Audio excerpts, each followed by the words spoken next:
Hello and welcome to season 2022. I believe this is episode 3 of the Great Divide podcast. My name is Mitchell Legg and I'm here with Tim Garland, and he's behind the Seaboard Central Railroad. So Tim, if you wouldn't mind telling us a bit about yourself and how you got started. Okay. Yeah. My name is Tim Garland. I own the Seaboard Central Model Railroad, as seen on Facebook and YouTube. And I've also had a couple of articles that's been published about the layout. I came up with the idea for the Seaboard Central back in 1990 when I was 20 years old. It came about because I was a big fan of proto-freelance railroads like the Virginian and Ohio and the Utah Belt were huge inspirations for the Seaboard Central. I kind of like the size of that railroad. I was always a big fan of railroads like the Denver and Rio Grande Western, the Clinchfield Railroad, the Florida East Coast. So the Seaboard Central is similar in size to those. And anyway, it just goes from there. And it's right now I was keeping it present until the year 2015, and then I just stopped it at 2015. So the Seaboard Central is currently stopped in the spring of 2015. You're not actually the first person I've met that's done that. I've got another friend who's doing a modern Southern Pacific, and he said, yep, I think it was 2016. He put the cutoff as, and I'm like, just before tier 4, is it? Well, mine was for a couple of different reasons. I had started sending some of my equipment off to get weathered and detailed according to some prototype photos at the time. They were fallen flag boxcars that railroads that were defunct and taken over. The boxcars were bought out by another company, but they still had the old logos of the original owners on the boxcars, and they had new reporting marks for the new owners. And these were a lot of rusty cars, a lot of graffiti. And eventually, if I'd have kept it current, the cars would have went through a paint shop and looked like a new car. And these were such a unique car that I said, wow, if I keep it present, I'm gonna have to paint over these older fallen flag boxcars. And another reason, and that's why I say the most important reason, is I got married to my second wife, Katya, in June of 2015. And so I said, I'm gonna dedicate it to her in that respect, so that I always keep it there in 2015. I have a little wedding scene that's on the layout that depicts the outdoor wedding like we had, and I let her help me out in detailing the scene, so she had a part in it. She's been a great supporter of the layout and my hobby, which has been great.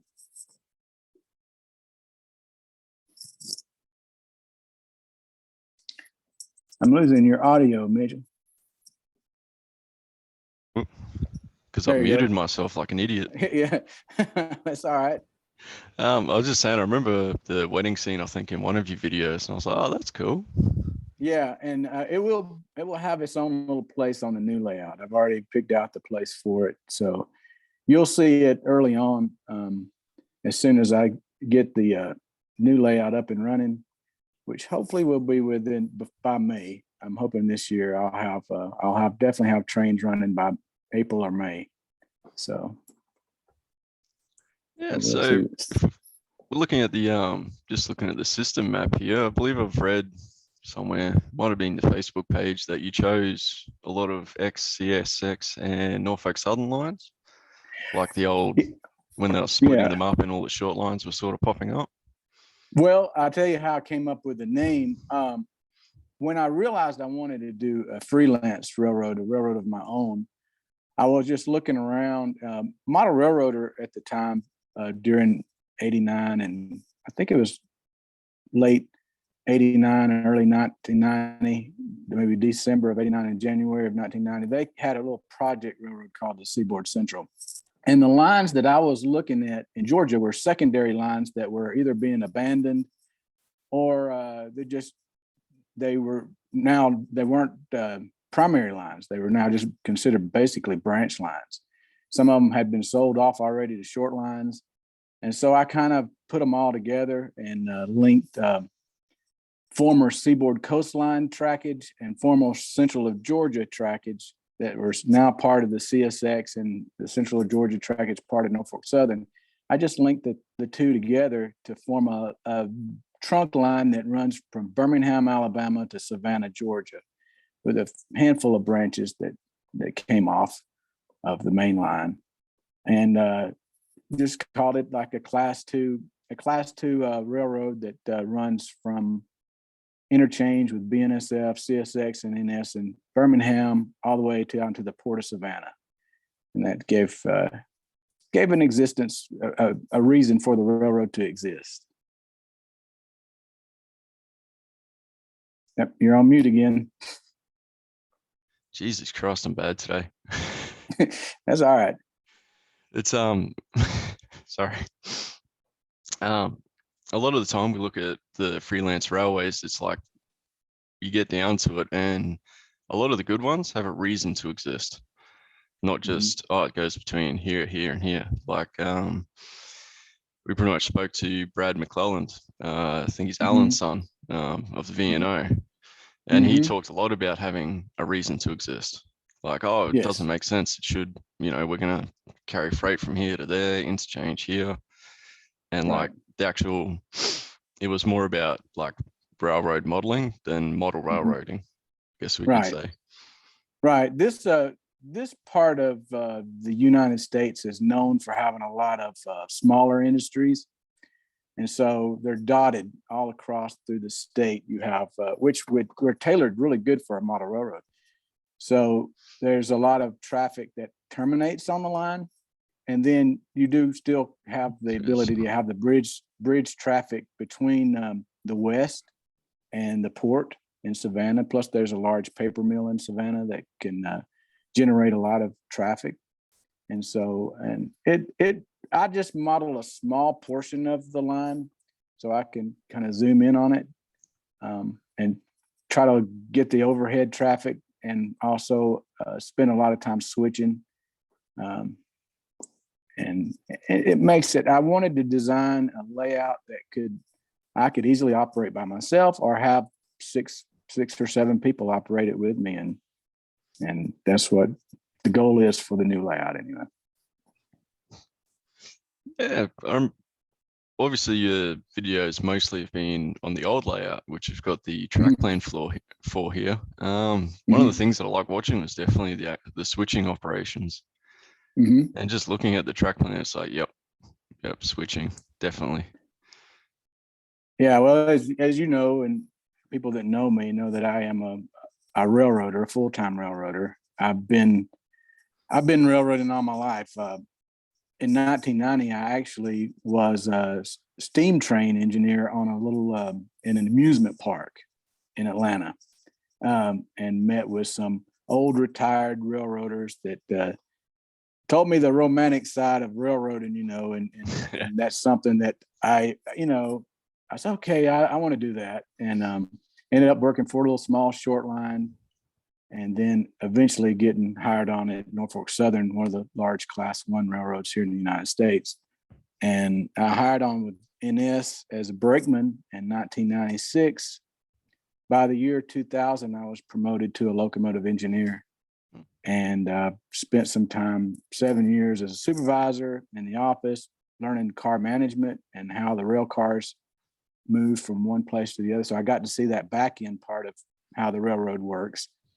And then I went back to being an engineer, and I've been doing that, and I'll do that until I retire. So I get a lot of information that I can use on the Seaboard Central, from inside information from actually at work. I can pull up and see where cars originate from, how they get there, and what they're hauling at the actual place where I'm going to be having the layout modeled.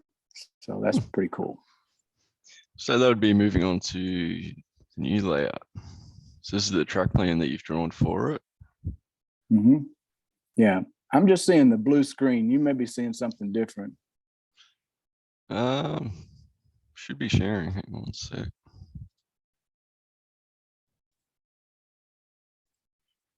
Can you see that?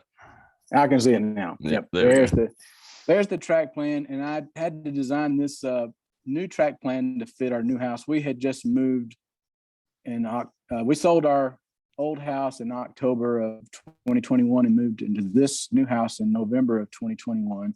And the first thing I did was that I had to have a house with an unfinished basement. So this house is mostly unfinished, and it allowed me to design the new track plan to fit what I had. And so I think this one is going to really offer a lot of fun. I've had to, like everybody, you have to make compromises here and there. But I believe instead of like the old layout where I modeled Griffin, Georgia, and if you saw where Griffin is located on the system map before, at the middle you can there, see, right? yep. Yep. Now you can move up and see where I'm modeling Carrollton, Georgia. So Yep. That's going to be the main focus. It'll go down to Noonan and Yep. Sonoya. Yeah. So down you to there. can see, Yep. right. Now this was part of an old Central of Georgia line that ran between Cedartown and Griffin. And then the Central of Georgia line was running from Atlanta to Macon. The rest of it is all ex-Seaboard coastline trackage. So, yeah, that I just kind of attached everything together. But anyway, this is if you'll notice on the track plan itself, the Gadsden Yard area It's on the left. is actually, that's actually going to be located in my workshop area, where I have my workshop, and that ADM ethanol plant will be located there. It's the ADM ethanol plant is going to be 54 inches high, so I'll actually have a workbench underneath it that I can program locomotives and things like that, which will be nice. And then one of the things that's holding me back right now from starting this new layout is you'll see an opening right by the end of the ADM module and the Gadsden Yard area. Yeah, I'm having to widen this doorway opening. And before I can do that, I need to have some electrical outlets and wires and switches moved. So I'm having to hire an electrician to come in and do that. So that's what I'm waiting on right now. As soon as he does that, I can really start the layout. But that hasn't held me back from getting modules ready to go. And so I've already started on that. This other room you have your cursor in is what I call the helix room. Yep. Yes. It'll have a helix that'll bring the level, the Gadsden Yard area, which is 44 inches high off the floor, up to the 54-inch height. So, and you can see down in the corner. Yeah, you're going to see down in the corner right down there. That's where that wedding scene will be. Their little house with the wedding. Yep. It'll go across that lift bridge or where the lift out section that I'll be able to salvage from my old layout where it had the station restaurant area. So it'll be high enough to be a lot easier to duck under, to get under at 54 inches high versus 40 inches from the old layout, which was a pain. Man, it was terrible. But I designed it now to where I give a little more staging area just to improve the operations. And that also gives me that larger ADM industry to generate more traffic and terminate more traffic. And so I'll do that. This part, that's going to be phase one. And I'm going to try to get that finished this year. And then the middle part of the layout, what I call the Carrollton area, I will try to take that on next year in 2023. And then the Noonan side on the very other side, that one we'll have to wait till 2024 probably. That one's going to be the most scenic and should be fun. Have a large river, a large always love a good river scene. Yeah, I've never had that in the old layout, so this will give me a chance to do that. A couple of bridges and a downtown scene that'll be larger than the one I had in the old layout. And so it'll be fun. That scene, Noonan, will be just a continuous climb coming out of staging. So it'll be like a 2% grade. That's that'll be 44 inches across. Yeah, and you staging come yard out, and then 46. Yeah, underneath there. Yeah, and you just continuously climbing. So it'll make for some good operations really challenging. And with all the curves in the layout, you see a lot of curves and the grades. I have actually maxed the settings on all my decoders for my locomotives to 18 scale miles an hour. And that slows them down tremendously. It still looks fast enough for me. But one of the pet peeves I have is people can have an incredibly detailed looking layout and then race them around, and it kind of destroys the realism. So I deliberately capping the speed.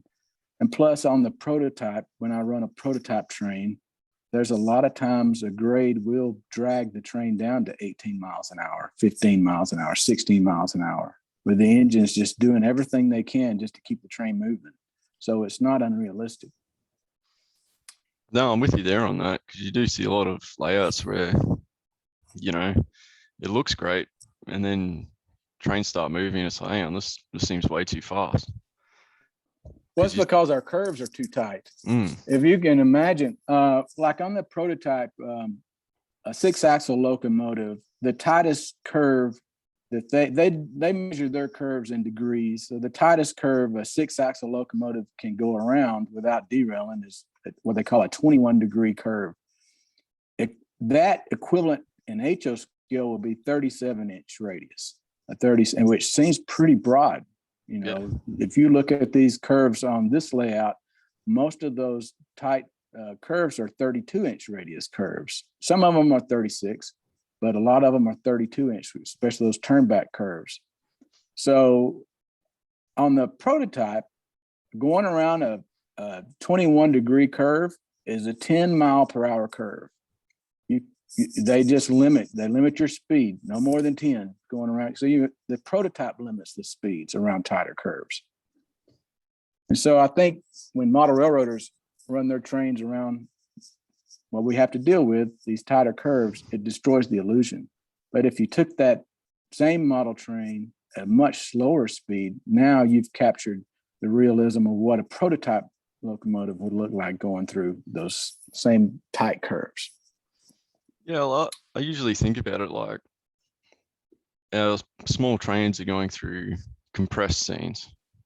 So you'd think like, oh, you enter one end of a yard, you're not going to be at the other end in a minute like we would on most layouts if you're running at like the normal speeds people do.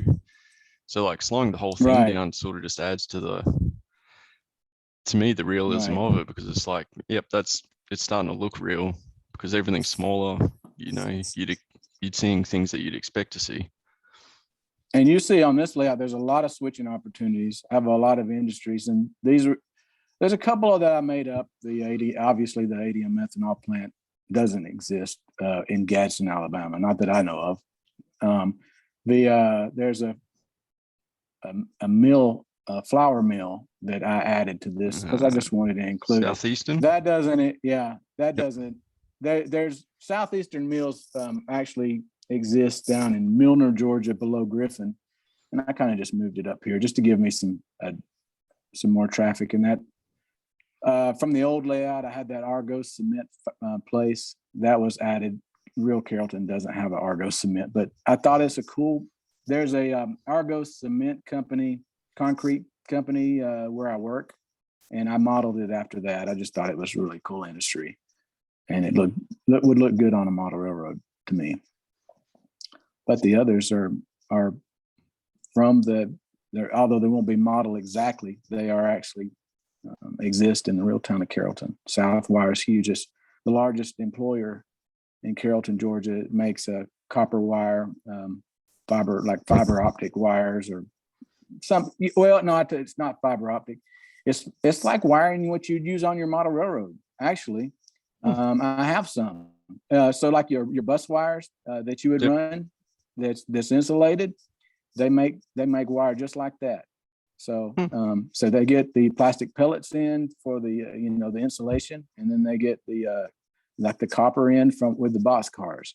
So that was pretty cool industry. So like where you've got down here, tank cars. Yeah, they get some kind of tank, some kind of plasticizer, I think, in tank cars, and And Yep. then they get the plastic pellets that are in the large building, and then you'll see another So building is for that where the boxcars. covered hoppers would be? Yes, that's pellets? where the plastic pellets would go. Yep. And then the other boxcars tracks down were the the bottom. boxcars, bringing in loads of some kind of metal, copper, or something, whatever they use in the wiring process. And Yep. a lot of times those boxcars will come from overseas. So you will see those boxcars originating at a port like New Orleans or some other port in the Gulf of Mexico, and they'll find their way up to Carrollton. So, and that's how I got that inside information. So what you're really looking at with this layout is like, it's pretty much your sort of free prototype, but with a freelance sort of Yeah, well, freedoms. having a freelance railroad like the Seaboard Central allows you to try to keep it as prototypical as you can, but you don't have to be exact. You can. That's one thing I like about the freelance railroads. I think the main goal to have a successful freelance railroad is to try to make it as believable and conceivable as possible. So the more you can take inspiration from the prototype and implement it into your own model railroad, the more believable and convincing it can be. And you mentioned you interviewed Brad McClellan, Alan McClellan's son. Yep. And he was a master. Alan was a master at people thought the Virginian and Ohio was a real railroad. Yeah, we mentioned that on the podcast. And if you get to that level, I think you've succeeded. When people think, "Wow, you've done such a good enough job," where people think that railroad actually, they go and say, "Where's the VNO?" They go to the real locations where that railroad would have existed, and they don't see it, you know. And to me, that's success.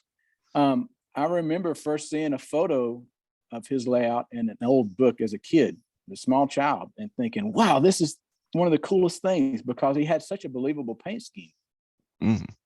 And then later getting hooked on Eric Bruman's Utah Belt, and I just followed everything he did, because to me, it just seemed like a realistic railroad that would have existed. Yeah, and like so you head out to Utah and expect to see it out in Benton, but no, it's not. Yeah, and now today, one of my favorite freelance railroads is Mike Confalone's Allagash Railroad. He does a spectacular job of capturing what a prototype railroad that size would have existed in the New England area of the United States. And so I'm in the southeastern United States. Obviously, you could probably tell by my accent. Oh, really? No. Yeah. Yes. I'm a Southern gentleman through and through. Yeah. But anyway, I wanted to capture the flavor of the southeastern part of the United States, which was you see a lot of old former brick carpet mills and things like that was just everywhere. Cotton mills, carpet mills, that are now just, a lot of them are being turned into lofts and things like that, are torn down and made into shopping centers. But that was what the South looked like for years. And so a lot of vegetation, a lot of trees. We have vines called kudzu vines that somebody brought over from Japan years and years and years ago, and have taken over everything. If you stand still long enough, a kudzu vine would probably grow up your leg. I mean, it's crazy. So I wanted to capture the look of the Southeast. In that photo you see of the original Seaboard Central unit, in the very back you see some dark green. That was supposed to represent the kudzu that's just taken over like a jungle, the trees in the background there. Yeah, yes. Yeah. That's those vines. They'll just climb up a tree or climb up a utility pole or whatever, and just keep going. But yeah, this is the original Seaboard Central unit. I saw another photo. That paint job was inspired from another photo of a freelance railroad I found in a book years ago, and I kind of just copied it. Not the Turtle Creek one, is it? No, this was before I that. thought that was red and black. But I can't. Yeah, this was a gray. Is SP Lark Dark Gray and that SP Scarlet Red from the Southern Pacific.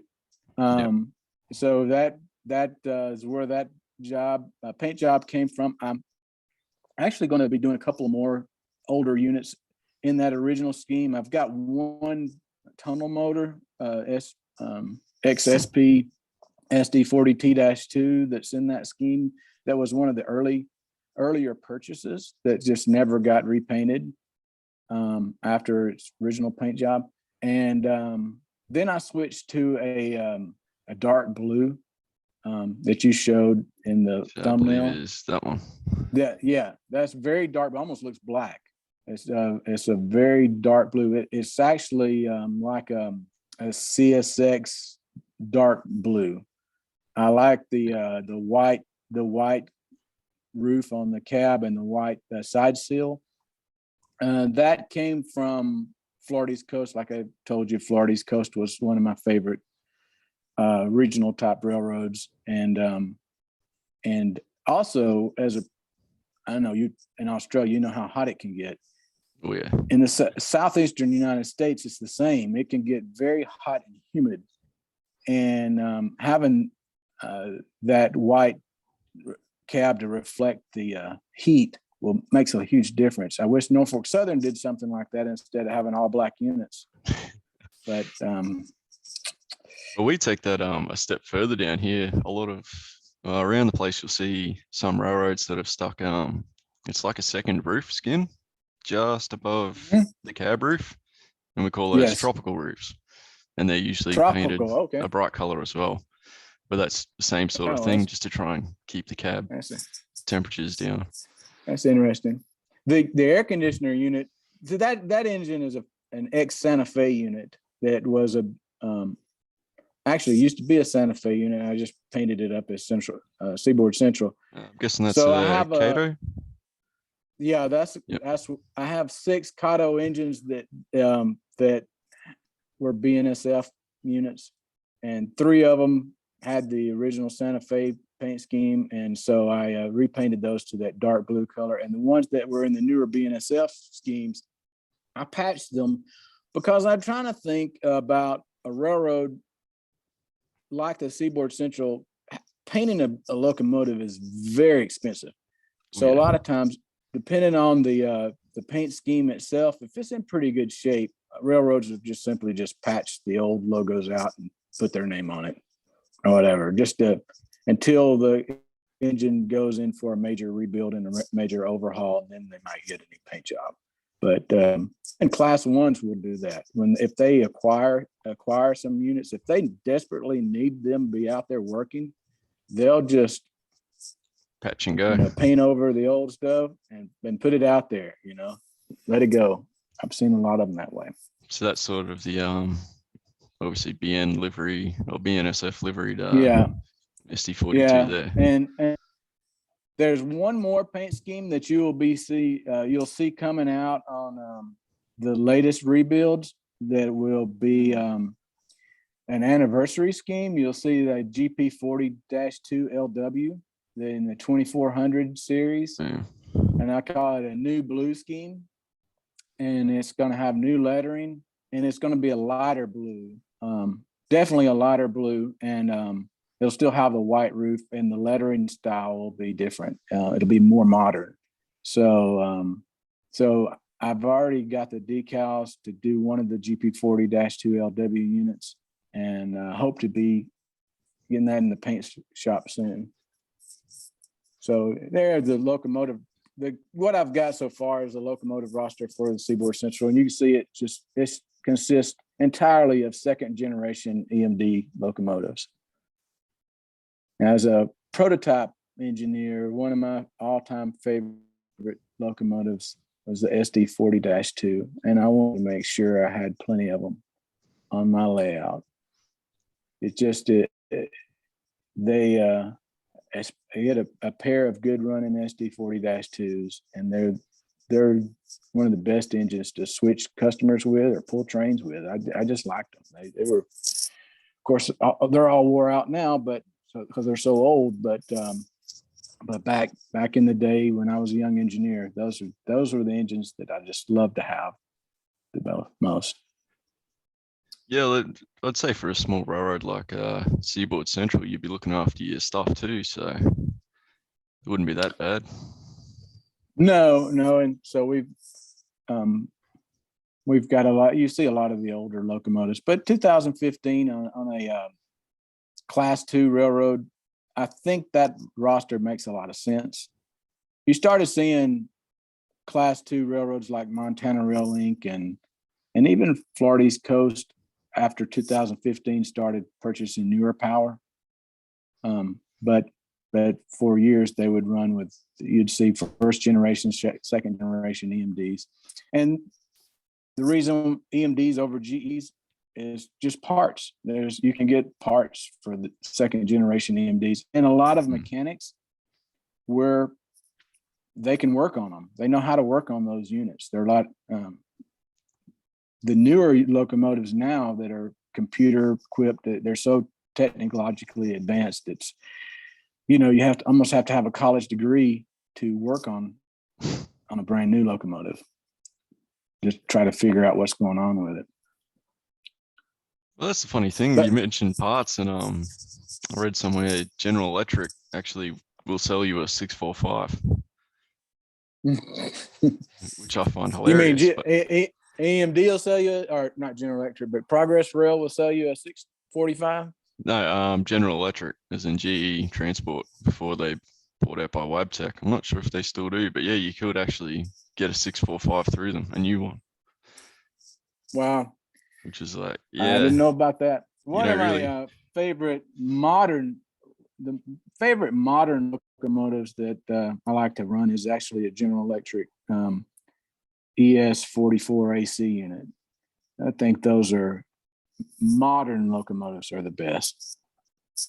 But one of the reasons Norfolk Southern, you'll see Norfolk Southern run through trains. There's a couple of run through trains that run over my layout. If you go to there you go. This is how I came up with this is how I came up with my train numbering series. So the first number represents what type of train it is. The second number is where the train originates. And I wanted to just have 10 trains. So you'll see how they're listed below. So I do have a couple of NS trains that run over the line, haulage rights trains that I can run over the line. They would have different Norfolk Southern numbers, but on the Seaboard Central, they would have a Seaboard Central number, but they would end up with the modern Norfolk Southern power. So you would see the latest for 2015 that you won't see any tier 4s, but you'll see the tier 2s and tier 3s on the NS trains. And then there's one NS interchange train that comes out of staging into Gadsden Yard with a couple of the Admiral Cab NS SD40-2s. And those are actually nice cabs. I've run a lot of them on the prototype, and they did a pretty good job with them. So if you go back, if you look at that one photo of my blue Seaboard Central SD40-2, I'll tell you a story about I'll tell you something. Yeah. If you look on the top of the cab of the air conditioning unit, you got another you can see a little box, yeah, right there. A lot of the older engines have this type of air conditioner on them, and as you can imagine, a railroad is a rough, tough environment. When we couple two cars, it's like a controlled crash, if you can imagine. Yeah. So the goal is to try to, especially as an engineer myself, try to make easy couplings, because if you don't, it's gonna jar you. You're gonna feel it. You better, if you have a water bottle or a coffee mug or whatever, you better grab it, or it's going to end up in the floor on the other side of the cab. But anyway, if you imagine after abuse like this, those air conditioners start leaking, and so you will be in the seat in the cab of the locomotive and just get rained on when you couple up, or you're going down the track, or you go around a curve or whatever. all of a sudden you just get drenched. So I noticed that CSX and some of the others are putting these RV style air conditioners on the top of their locomotives, so maybe they do better. But the Norfolk Southern Admiral cabs, the air conditioner is actually under the cab. So when they any condensation just leaks onto the tracks instead of going down the roof of the cab, whatever, and or into the cab. Yeah. But anyway, that's something that you have to deal with in the summertime. Notice too with just almost off topic, a lot of modern horn placements are way down the back of the hood. Have you ever ran anything with the horn on the cab? Oh yes, because we've got a bit of that going on down here. I've had some old Conrail units that have them right over the cab. Oh, actually, Norfolk Southern bought some old Burlington Northern SD40-2s that had a P3 right on the cab, and it's loud. I can't imagine what the railroads that have the bell where the headlight on right above the front windshield. A lot of them have a bell up there. I can't imagine how loud that would be, especially an engine that didn't have air conditioning and you were running with the windows open. So yeah, they moved them to the back long hood end of the cab just to save your ears, I guess. So it's better that way for me. I prefer it that way. Even with I guess running long hood forward and blowing the horn away from you would probably be the best part. Well, those horns go in both directions, so you'll see some of the trumpets face one direction and the others will face the other direction. And when you blow them, if you've got the windows open, you'll close the windows on some of them. Some of them are just louder than the others. The SD70 Aces probably have the loudest. Those K5LAH or something. They are probably the loudest horns. I mean, if you can't hear that train coming, something's wrong, because that is a loud horn. But some of these others aren't bad. We have a group of GP60 locomotives on Norfolk Southern. It's got a nice sounding horn. So I have, some of my locomotives, I actually put those horns on them and then program my decoders to have that type of horn. So I thought that was a pretty cool horn. But yeah. Anyway. No, sorry, brain fart. Go ahead. I feel like I've just learned something. Do all the bells actually get air when you blow the horn? I think so. I'm pretty sure it goes through the bottom and it just blows air out both.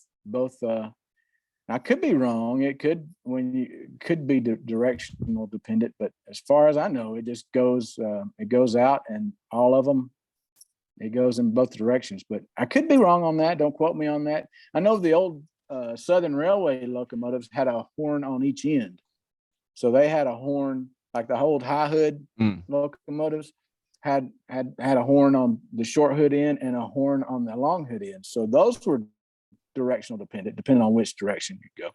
And some of the locomotives that have the ditch lights, you see, like this ditch lights on this locomotive is called a pilot. It's up on the pilot. Yep. Some of them are down below, mounted in the face there. Now, a lot of those are directional dependent. So if this locomotive with the ditch lights had them down below and I was in the cab running it and I moved the reverser forward, obviously the short hood would come on. But if I changed the reverser to long hood end, then the ditch lights on the long hood end would come on. Even if it was in a consist, just like this, the ditch lights would go off on the front and come on the rear.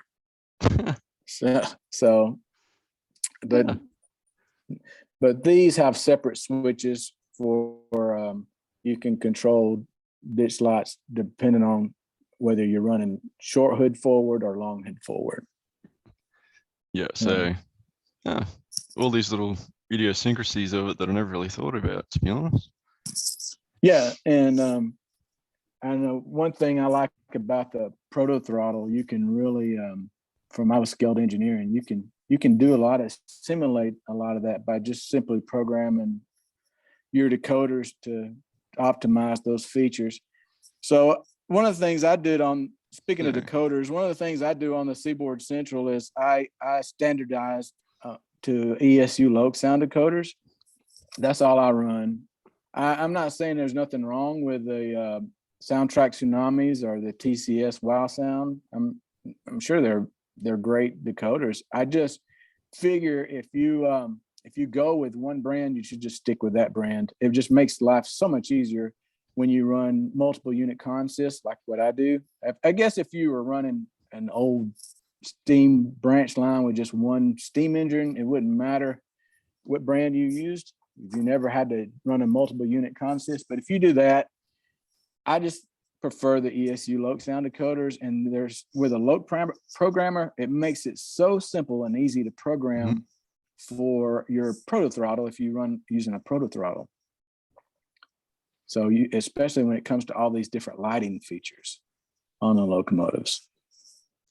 And yeah, so as we obviously see in a lot of your videos running with the Protothrottle, you go through a lot of the different functions, and me personally, it's got me sold. The ESU decoder, Protothrottle. For me, the Protothrottle is best for using in a switching operations.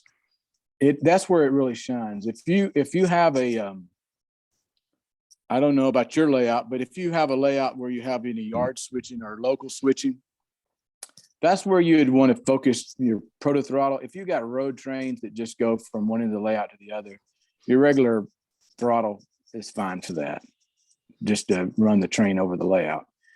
But the Protothrottle, if you're doing back and forth switching, you can really feel like you're a locomotive engineer switching tracks. And that's when I'm using the Protothrottle, I don't even care to pick up my other throttles anymore because they just seem so outdated. I'm going to keep them. I'm going to keep them for my guest operators to use for the road freights that operate over my layout. But the two Protothrottles that I have will be both used for wherever you have a lot of either one of the locals or the yard job in Gadsden. We'll have a Protothrottle. If you'll go to back to that track plan. Yep. This one. Yeah. Yes.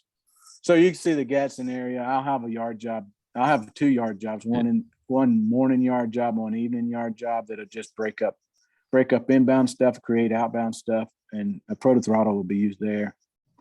The same Protothrottle could be used to control the ADM plant switcher. Could do that same thing there. Then you have Carrollton, which will have a morning and afternoon switcher. I may use you'll see like that. If there's a Carrollton depot, you see like a little team track behind it. Oh. Yeah, right there. Yeah. So there's a little building that's the old stations. There's a little building that's near where the switch to go to the team track. If you see right there, that's the yard office. So the Carrollton switcher will be located on one of those team tracks. It'll just be a couple of 4 axles that'll be assigned there. And so as the trains come in and set off and pick up, they'll get what they need. And I'll separate them out to run a morning train that runs down to Noonan and works the industries going towards Noonan. And then the afternoon train that'll work the industries, the big South Wire plant and the big Southeastern mills, things like that, the Argo Cement. They'll work those industries in the afternoon. And then you'll have a train going west and a train going east that'll stop and drop off and pick up cars. So I may put a Protothrottle there on that job. That might make a lot of sense. But the through freights, I can just run I run NCE, and I'll just use one of my NCE controllers to run a through freight over the layout. Yeah, I've got an NCE system as well, and I love it. I've had it for 10 years now. It's been a while. Yeah. I like NCE because they support advanced consisting. Yeah. And with advanced consisting, I can set it up to where I can make the trailing units do whatever I want to with the lead locomotive. So if the lead locomotive is in dynamic brake, the trailing locomotives are in dynamic brake. If I put the brakes on the lead locomotive, it puts the brakes on the trailing locomotives, you know. So that's one thing I like about NCE. I originally had, I had the old Atlas system that was made by Lens. And then I had a Lens system. I ended up selling it off. And you could kind of do the same thing, but you had to do a workaround. And for me, the easiest, most simplest way to go was just to replace the whole thing with the NCE. So that's what I did years ago. And NCE is so easy to use with a Protothrottle. I mean, Protothrottle you just connect it to your main bus and you're off to the races with it. So, do they do a wireless version of the Protothrottle, or do a what version? Wireless. The Protothrottle? It's Yeah. wireless. Yes, Yeah. It is. You have a receiver that just connects to one of your throttle jacks. Yeah. I just put some double-sided tape on mine and taped it to the side of the fascia.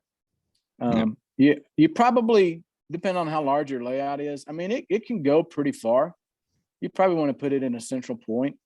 But the Protothrottle just takes 2 AA batteries. So you just, it'll last you can get a lot of operation before the batteries go out. I've used rechargeable batteries. I've used disposable batteries. But you can operate a long time with it, and no problems. The key is getting it set up the way you want it set up with all your functions. So that involves making sure you go through and create a standard for your decoders. And I've created a video on my YouTube channel about how I program my locomotives to work good with my Protothrottle, how I go through the ESU decoders and how I separate all the lighting functions, and I create a speed table that what I wanted to do is try to make my locomotives run as realistically as possible, since I run them for a living. So I was trying to make notes at work. Say, for instance, I'm on an EMD SD40-2, and I was coupled to some cars. I want to see how long does it take for this EMD SD40-2 to get these cars 8 miles an hour from a dead stop. And so I was timing it, basically just timing how long it took. And so I said, okay, I'm going to try to simulate that with how I program the decoders to get a similar feel. And although I can't get it exactly, because a lot of it depends on the prototype, whether you're going uphill, downhill, how much tonnage you got behind it, whether you're light engines or you're loading it down or whatever. But you can get a general idea. And once I did that, wow, it made a huge difference in how the model train gave me the same feeling and the same realistic look as a prototype locomotive did. So that's a game changer, in my opinion. If you are into operations, you will enjoy it. I think there's a couple of different. There's nothing wrong with being the rail fan type of model railroader who likes just to watch the trains go around. Protothrottle is probably not for you. But if you appreciate operations and you want to get into running things as realistically as possible and simulate parts of the prototype, that's definitely something that people that own them really appreciate about them. And as we can see, you're in use of one in the video. What actually got you into YouTube? Well, I think I started my YouTube channel back in 2013. I think just as a way to document my progress, and also, I was one of those modelers for years that was afraid to take on different things, whether it was scenery or weather in a car or whatever. I was just very shy and timid about trying this. And one day I just up and decided to do it. And I thought, well, I'll document my progress. So a lot of what you see is from the old layout, where I think of the original layout as just like a learning tool where I could see how the more I got involved, the more I tried new things, the better I felt my modeling skills was becoming. Like, for example, I told you I had previously sent cars off to be professionally weathered. And because I was just, there's no way I was going to mess up one of these expensive cars. No way. I was afraid I would mess it up, you know. And as my skill level improved, I thought, well, I can do some of this myself without having to send it off, save me some money. And I felt more confident in weathering a locomotive or I don't know if you have any photos of some of the ones I've done or not. Some of my, You know what I my could do? Shows how recently I've searched it. but the big thing is the big thing is not a big, don't be afraid to try, even if you just take an old cheap kit to practice on. I mean, start off with artist That's oils. real. Start off with artist oils, you know. If you're afraid to try the airbrush. That's one thing. I had owned an airbrush for 2 or 3 years before I ever used it because I was just afraid of it. Well, I will say the original Seaboard Central unit that I painted back in 1990, I had a cheap airbrush I used that with that I threw away. But when I got the newer Iwata Neos and things like that, I've got a couple airbrushes now. They just stayed in the box. My wife had bought me one for Christmas, and I was just afraid to get that thing out and touch one of these $180 models or $250 models with it. And eventually I figured it out, and it's not as bad. If you take your time, it's not that bad. I try to not use just one medium. Like I may start out with an airbrush and I may end up doing pastels, or I may end up using artist oils, or, you know, whatever, different kind of mediums to get whatever result I'm after. And so that's one part of the hobby I like. I can do a decoder install, but I'd rather contract that type of work out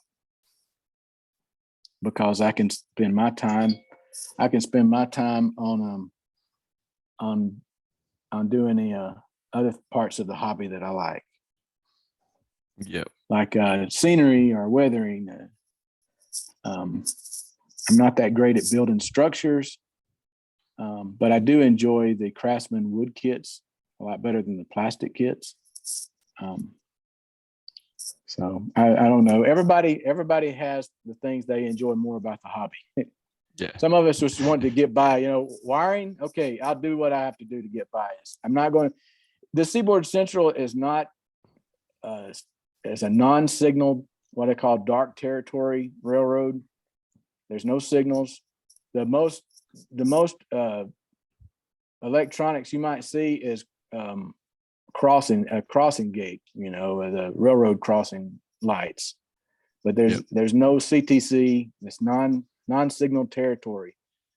So the way the layout is operated is the room where the Gadsden Yard room, the Helix, that whole Birmingham stage and ADM, that's all considered yard limits. So it's like more like a mother may I. If that's where it to simplify it, to make a move in yard limits, you contact the yard master. The yard master says stay or go or whatever. And then from the rest of the layout will be what I call track authority, where a dispatcher gives you permission to occupy certain blocks. It could be determined by milepost location or by station sign or whatever, but they'll determine you can operate within this zone. And so if a dispatcher wants to arrange a meet on this siding at Carrollton, he can tell one train to take the siding and the other train take the main or hold the main or whatever. So that's how I plan to operate the layout. So if we just shoot back here, you're looking at, if you can see the screen, we've got paperwork that you've got on your layout. Mhm. And me as an idiot looking at this, I'm just like, wow. Okay, I'm not doesn't make seeing what sense. you're looking at. I'm still seeing the system map, or not the track plan. That should be it. Okay, there you go. I based my paperwork off of a simplified version of what the conductors, or what I got as a conductor when I was a conductor. So each, this is what they call an industry work order. So this would be for a job that a local that switches industries. You have, of course, you have through freights or mainline trains. They get a different kind of paper. They get what they call a wheel report that just shows every car in the train and the position that they are at in the train. It might give them other information, like obviously the car number, the car type, whether it's loaded or empty, what are the contents. It doesn't. No conductor that I know of knows the whole movement from one end of the car's journey to the other. They only are focused on, all right, what do I need to know about this car during my trip? Do I have to do anything with this car? So I don't know any conductor that could care less where that car originated or where the car is going, unless they're on a local. Obviously, they might have to deal with the origin or the destination. But the through freights, they just need to know: do I have any hazardous material cars? Where are they in the train? Do I have any blocks in the train that I need to set off in between where I'm, on during my run? Cars that I have to pick up or whatever along the way.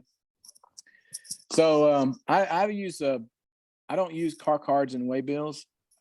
Nothing against that. I mean, especially if you model from 1970s or earlier, a conductor might carry a stack of waybills in the caboose with them.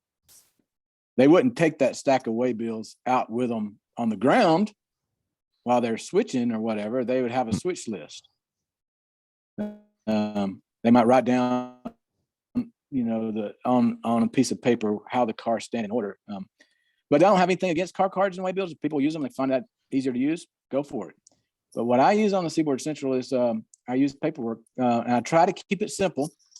So what you're looking at is this industry work order. I wanted all of my locals to have everything that they have to do on one page, so they don't have to flip pages. So this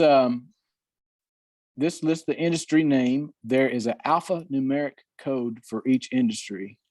And that's the G13, G13, yeah. et cetera, et cetera. So these were industries located in the real town of Griffin, Georgia. So there is an AEP Industries in Griffin, Georgia that makes like shrink wrap, plastic wrap, the plastic wrap you might see in the grocery store where they wrap fruits and vegetables. You know what I'm talking about? That elastic wrap.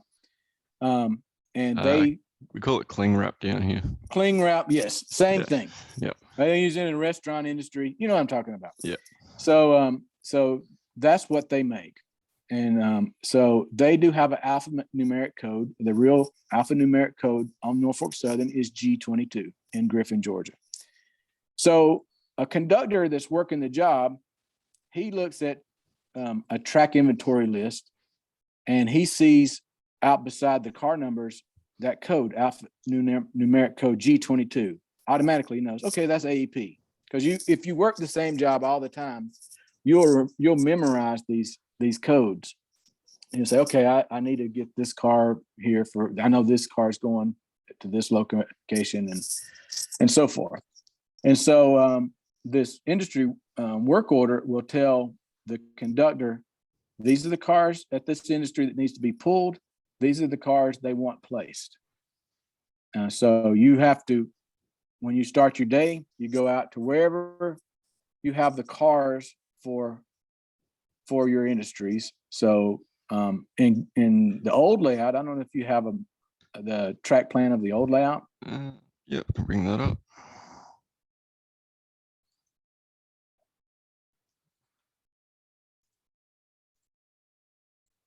So yes, So you can see the large yard I had there.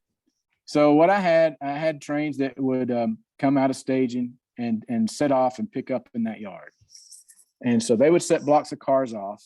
And then I had a couple of locals that went on duty that classified the cars and delivered them to the industries.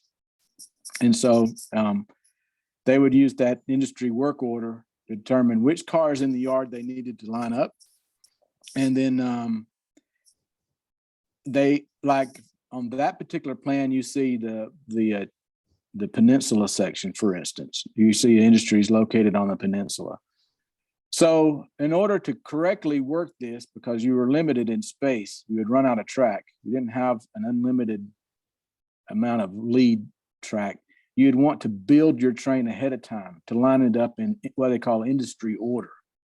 Before you ever departed the yard, you would want to make sure that you had your cars built correctly so that when you went onto that peninsula to work those industries, the cars were in the right spot in your train to make it easy enough to switch each industry. So as you can see from that, there's that one industry that's on the very end of the peninsula right there. 28. Yes. Yep. So if you have a train that's departing the yard that's going to go there, you would want to make sure the cars for that industry would be right behind the locomotives, right? Because after you use that runaround track, then they would be in position to work that industry, because the track that's next to it is not going to be long enough to hold all the cars for the other industries. So when I built the train, I would line it up to where those cars were first, and then the cars for the other industry would be on the rear of the track. This may not be the exact, I don't think this is the exact plan that I ended up with. I'm not sure if it is, because isn't the cement plot? No, yeah, I would say that's one I had originally designed, but I ended up coming up, it was similar to that, but I ended up coming up with something different. So if you want to go back to the new plan, so the new plan, you'd have to figure out whoever, like a job out of Carrollton may have to do something similar on how they would build their train to make the most sense to work the industries, because you're not going to have enough time for one job to work all of those industries. So that's why I split them up into two separate industries. And on the prototype, we don't go to every industry every day. So someday you may not even go to a particular industry if they don't need a switch. For example, that William J. Bonnell company that you see up there. Yes. So they may only get a switch twice a week. It may just be one boxcar going in twice a week or 3 times a week, where the Southwire plant would get a switch every day. Every day they would need a switch. So, and probably the Southeastern Mills would get a switch every day. But some of the other industries, it may not. So that way I can figure out on that industry work order how I can tailor it to where I can have everything on one sheet of paper for a crew. I figure what I'm looking for is how long it would take them, a crew, to work these industries in 1.5 to 2 hours, So if I had operating session, and whenever I hold an operating session and invite people over, we can have anywhere from a 3 to 4 hour operating session, and I just let it go at their pace. So with the Protothrottle, the way I can do it is have one of them be the engineer and one of them be the conductor. And so if they each run 2 different trains, so like they run a morning job and an afternoon job, one person can be the engineer for the morning job and the other person can be the engineer for the afternoon job. They can just switch roles. That way they both have a chance to do both things. And I find that's the most enjoyable part of it.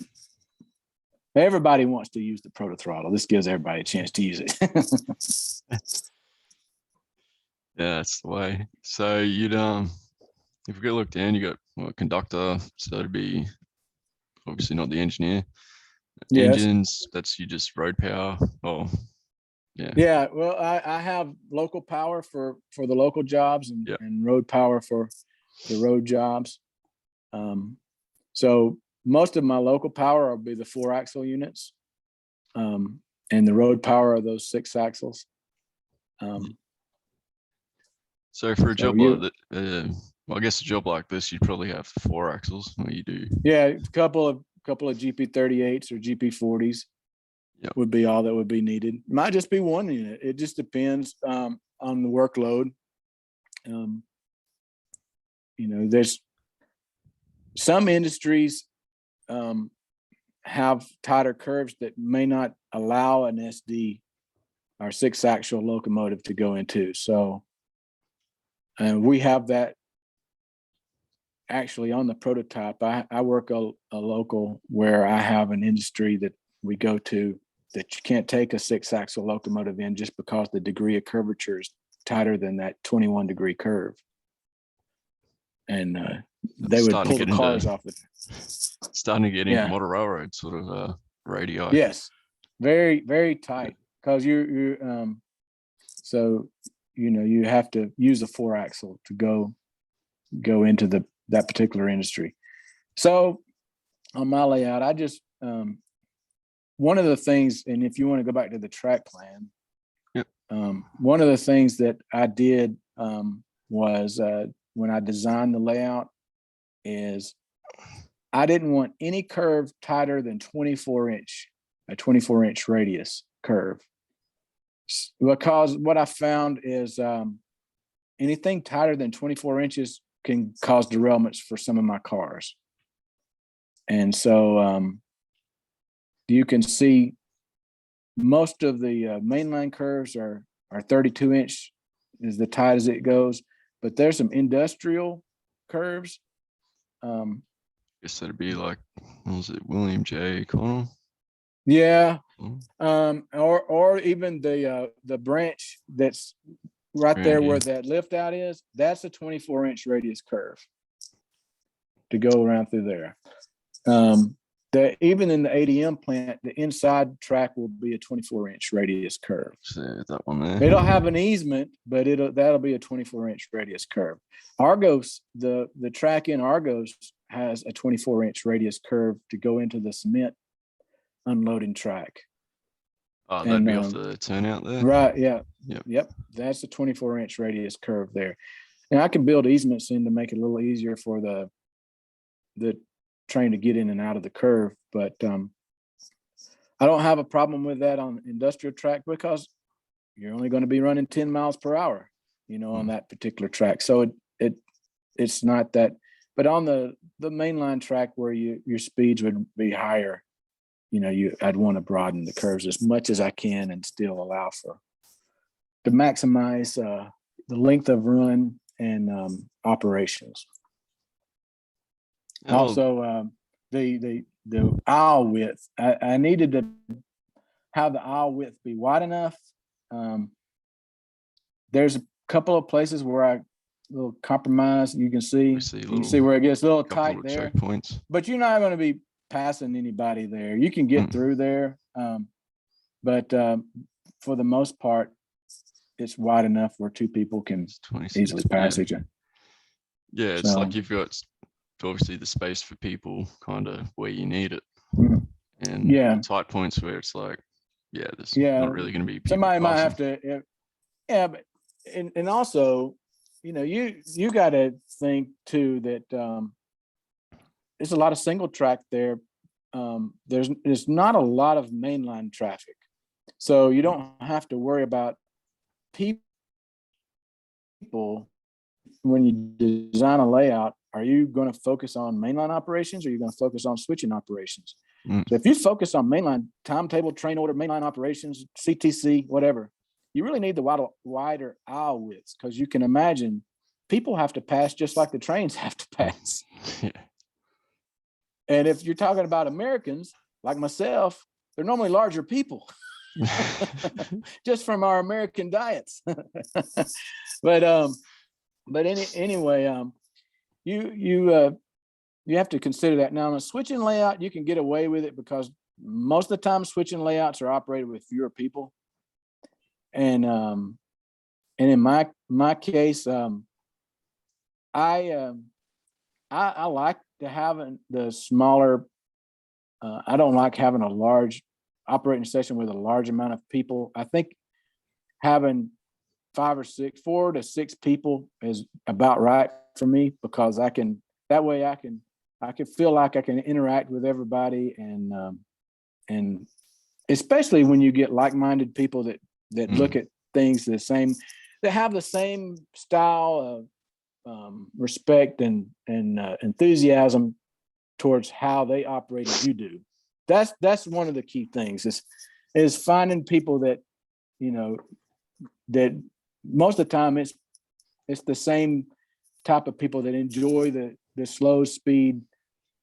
They'd rather mimic more what a real train crew would be doing. They think about, okay, how would a real train crew react in the same situation, versus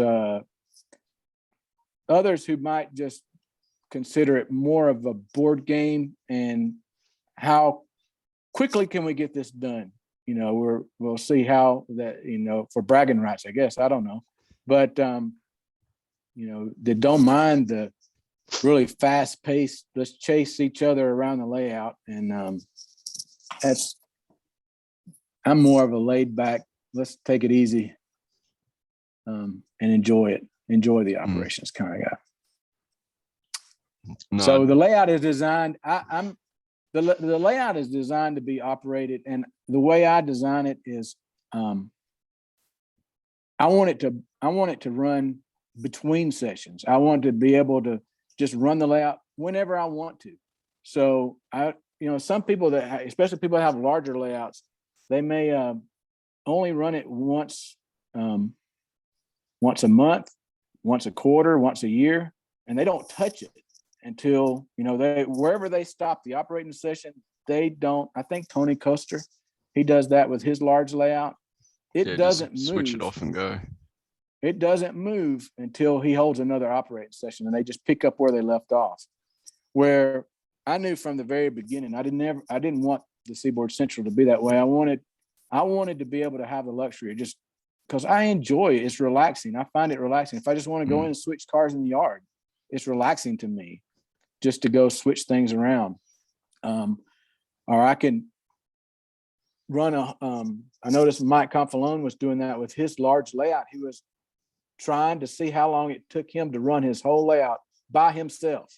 So he did every single job. It might take him a month if he did it, because he's got a lot of jobs, but I would want to be able to do that myself. All right, that way also I can work out all the kinks and the bugs and find out where areas I need to improve operations. Even when I designed this plan, I was simulating how it would be operated in my mind.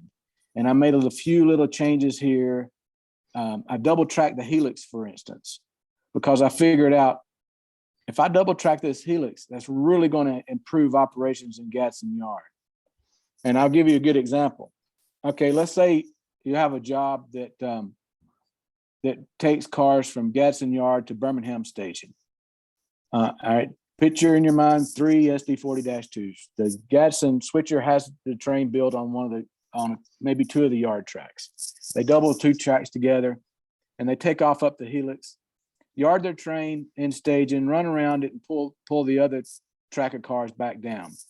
So as they're coming down, they can come in one of the tracks in the helix, and they can stop at the very bottom.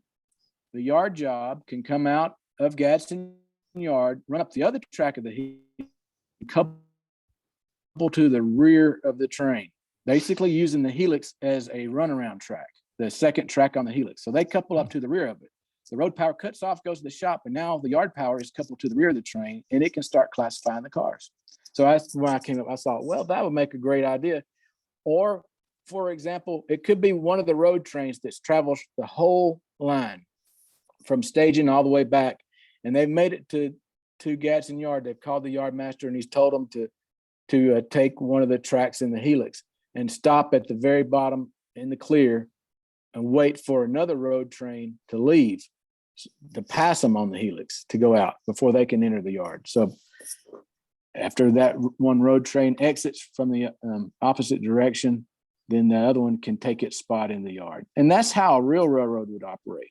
I mean, I can tell you as a prototype engineer, when I was running road trains, I would take a train of 150 miles to my crew change point, lay over in a hotel, and come back the next day.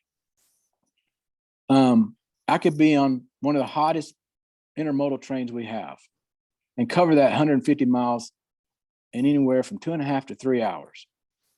Get to the yard limit, the enter Atlanta's main yard in Atlanta, and call in the tower to get permission to come in the yard. And they hold us out for 4 hours because they don't have a spot in the yard for us to go. Yeah. And so you would sit there and wait and watch trains come out of the yard or other trains go in, and you would just, especially if you weren't a priority train, you might see a higher priority train go around you to go in the yard in front of you. And that's just the way the real railroad operates, you know? And so it's I don't know if model railroaders see that side, but that's totally prototypical. If you can imagine something like that taking place. So someone starts out in staging, goes through Noonan, around the whole railroad, through Carrollton, and then gets to that point, and the yardmaster holds them up in the helix because the yard job hasn't finished building the outbound train, and it's got everything sewed up.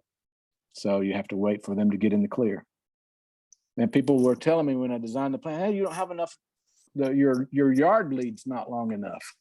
Yeah, I know it's not long enough, but that doesn't mean that I can't still operate the layout, because I know how a real railroad operates. And it's not unusual to hold a mainline train out while you're finishing up doing some switching or whatever. Or the yard master can tell the yard job, I need you to get in the clear up in one of the tracks because I got a train coming in. You need to get out of their way. And then you can go back to work. Because if you go back to that list of where I have my trains listed. Yep. Okay. Yeah. So on that list, there's only 4 road trains. So you see a train 484 is a Gadsden to Macon freight. So that is a Seaboard Central freight that will have Carrollton traffic on the head end when it leaves Gadsden. So it'll stop and set off a block of cars for Carrollton and pick up a Macon block. And then there is a train 431 Macon to 431 Macon to Gadsden. That one starts out in Macon staging and sets off a block in Carrollton and goes into Gadsden. And then you have the two NS haulage trains, and they don't do any work. They just go straight from staging to staging. So in an operating session, I put them at the last because we may or may not run those NS trains. So if people want to run them, we can. So if you have, say you might have one person handle the road freights, or 2 people handle the road freights, and you have a person to handle the Carrollton job, and maybe somebody else take care of Gadsden Yard and be the yard master and the dispatcher. And every That'd probably end up really being myself. That's the job I'd probably want to work, is the Gadsden switcher. Well, that'd be what, 583? Yeah, 583 and 585. 587. Just work Gadsden, and you have a job that comes out of Gadsden at 585 that goes to Birmingham staging. So that carries the traffic from Gadsden to Birmingham, Alabama to interchange. That handles the CSX and the BNSF interchange and that ADM traffic. And then NS has a line that goes into Gadsden, so they have their own job that brings the interchange traffic in from the NS. So at Gadsden, you have cars come from 3 different railroads onto the SC. So if we're looking at Gadsden, if you look at that system map, if you can go back to that system, there you go. All right, you see where it says Atala, Alabama? You see Wellington, Alabama. All right, you see Cedartown. There's Wellington. Okay, and now there's a line that branches up to Guntersville and Atala. Okay, right there at that Atala in between, that's where Gadsden's located. So you have a train that runs from there all the way over to Birmingham to pick up traffic from CSX and BNSF. And then NS has a line that goes in there at Alabama City that connects the interchanges traffic to Seaboard Central. So then you have the through freights that originate there that go all the way down to Macon. Yeah. If they can make it that far without lawing out. We call law.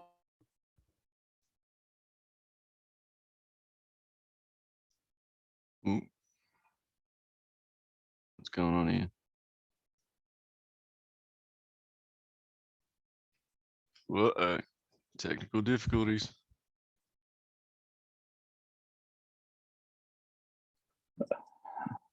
All right, so I believe we're talking about traffic. Yeah, I was talking about how the traffic moved. Yeah, and it's this how I plan to run the trains over the layout. So I mentioned that a train would have 12 hours to try to reach Macon. So that's a pretty good distance to cover. So we would see. I would hopefully when on the prototypes, when we run trains, they try not to put too much work on a train to make sure they had to have enough time to get from their origin to their destination, or the crew's destination, or the crew change point. And so adding that work at Carrollton, they wouldn't want to spend a whole lot of time to do that set off and pick up at Carrollton in order to give them enough time to make it. So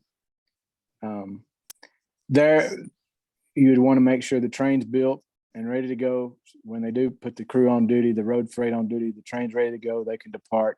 And on my line, there's not a lot of trains for them to, only locals that they would have to worry about interfering with their movement, and the dispatcher can make sure they have the locals out of the way.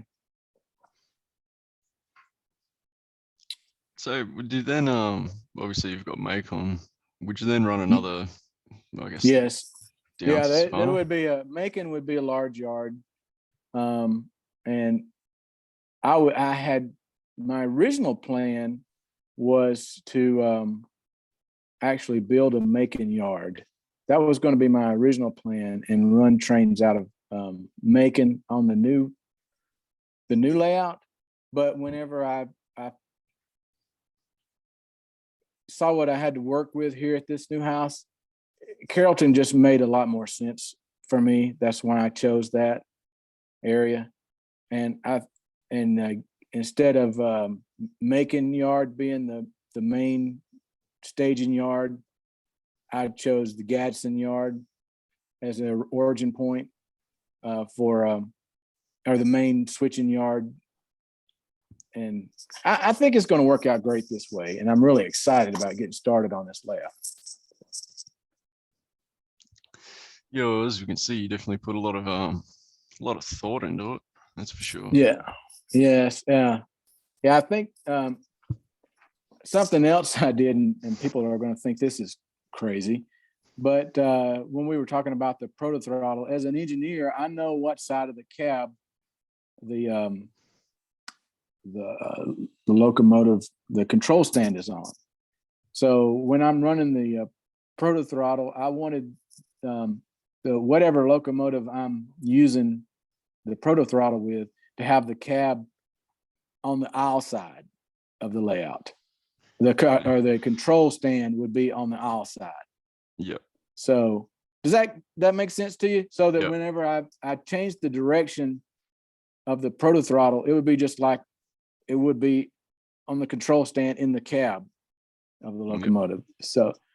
So one of the things that I did early on was something that this old railroad that CSX bought out a long time ago called the RF&P, Richmond, Fredericksburg, and Potomac. And every one of their locomotives, the odd locomotives were facing one direction and the even locomotives were facing another.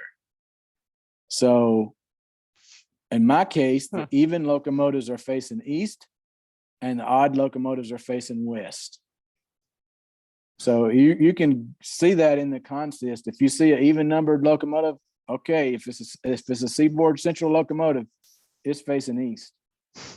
and that goes with the numbering system. So eastbound, if you go back to the trains, okay. So Macon to Gadsden freight is an odd numbered train, 431. So you can tell that train's going west. Where 484 is an even numbered train, that train's going east. Does that make a little sense to you? Yep, no, it's all clicking in the brain now. Yeah. And where the NS haulage trains at 439 and 470, the real trains that they represent is a train 139 and a 140 Norfolk Southern train number. And they would be running north to south. So, but I changed mine to 439 and 470, since if you look up there, 400 series, they're just a general merchandise freight. Yep. I've actually just noticed you actually numbered them 1 to 9. Oh, it's a 10. And that's also the sequence in which I would want them operated. So the first train to run over the layout would be that 431 out of Macon Staging.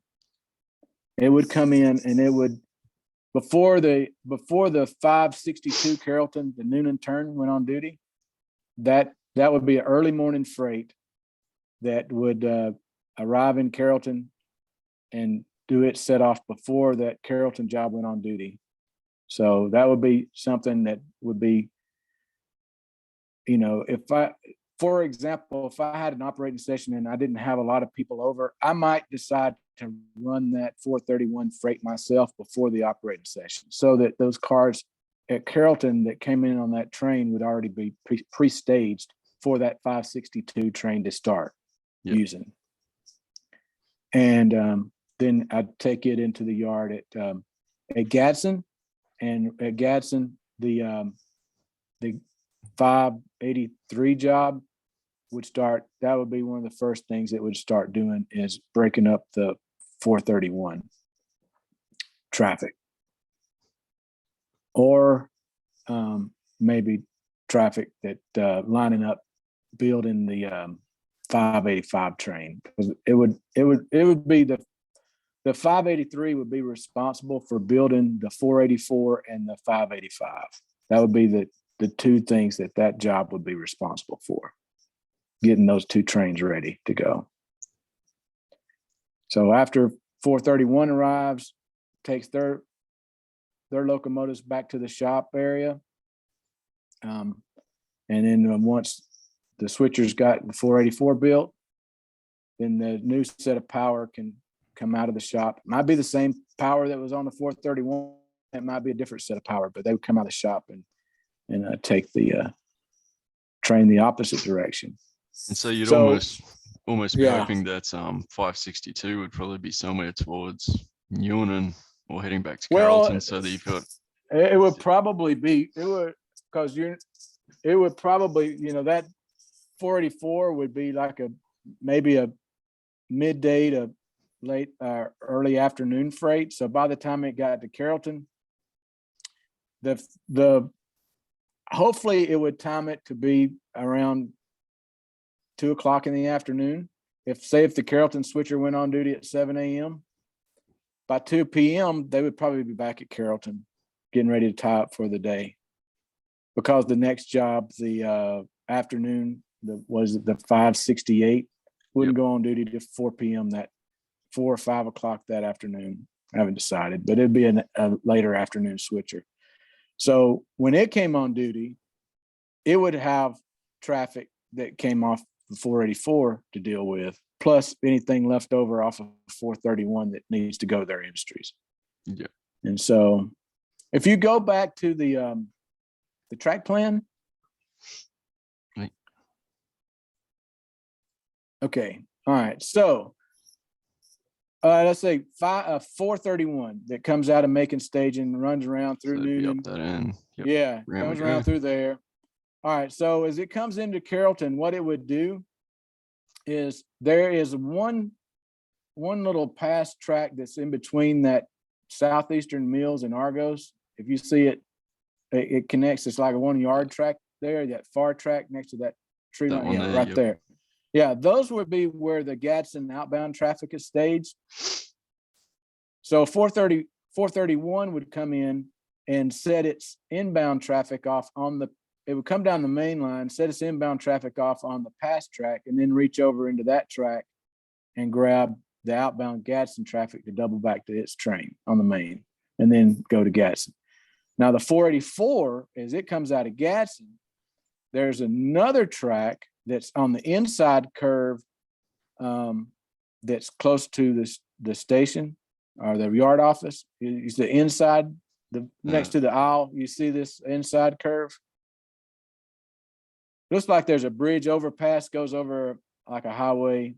It's in between Dixie converting and the Carrollton, downtown Carrollton. Anyway, Yep. so it would there. right there. So that track in the wrong place. Yeah, that track would hold the Macon outbound traffic.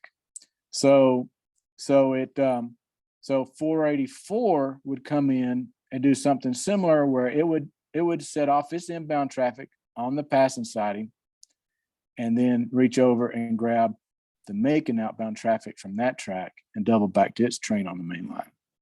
So the goal would be to have both 431 do its set off before the 562 goes on duty, and the 484 do its set off before the 568 goes on duty. Does that make sense? Yep.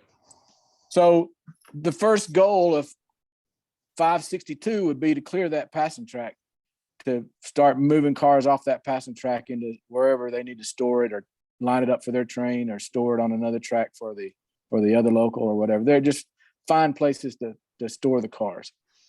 And as they go work their industries and come back, then they can sort out if the car needs to go to Macon or if the car needs to go to Gadsden for those through freights to pick up. So that's how the layout would be operated.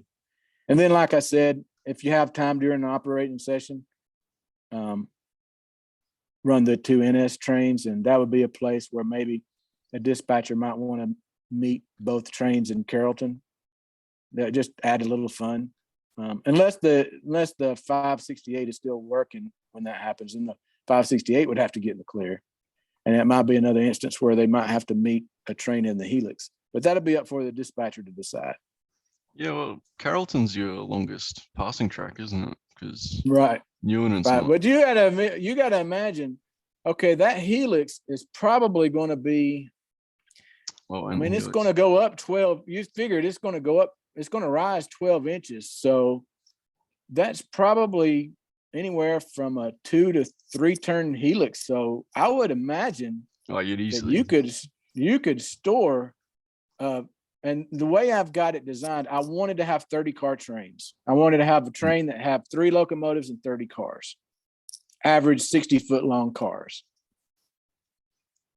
So I would assume that helix would be able to hold a train of that size. It would be just as long, if not longer, than that Carrollton passing track, when you consider it a passing track itself. And that's how you can make use of people, say helix would be dead space. It's just, a train goes into oblivion. This way you can actually make use of one operationally. It's a useful oblivion. I've never had a helix before, so I'm probably going to go with the helix made by Trackside Scenery. They're the people that make my backdrops. He makes a really lightweight helix, so all I have to do, it'd be easy for me, is just to build. I'm going to just use existing bench work from my old layout to hold the helix up. That's how I can recycle some of my old layout, is to use it there in that helix. And I actually I'm going to use part of my old layout for that ADM module. Yep, and I did have at the old house, my sons had a Lego layout of all things on 2 4-foot by 8-foot sheets of plywood. And so I was able to recycle that, and that's going to end up becoming the Gadsden Yard modules. So yeah, I noticed the thinner they're a lot lines. wider. Yeah, Yeah. the Gadsden Yard is I want to say it's 32 inches wide modules. That allowed me to have all those tracks. Yep.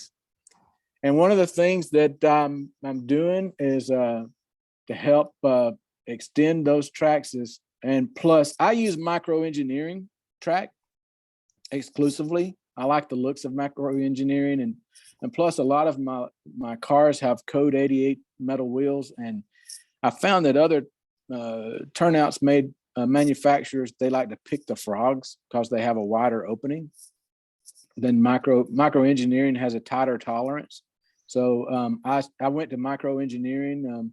So here in this yard, and also in that ADM plant, I'm using the number 5 switches. So the Gadsden will have the ladder system made by micro engineering. I was about to say, you say number 5, and I thought, oh, the ladder system that they came out with. Yes. So this is, I was able to secure everything I need to build that entire. I actually got it mocked up right now on one of the modules that I'm going to build it on, to figure out how I could fit it, and it fits, and it's going to give me those stub-ended tracks. It's going to actually make them a little longer than what I was, because I was planning on using all number 6s, and this way I'm actually, and I've tested it out with some longer cars, no issues whatsoever. It looks great.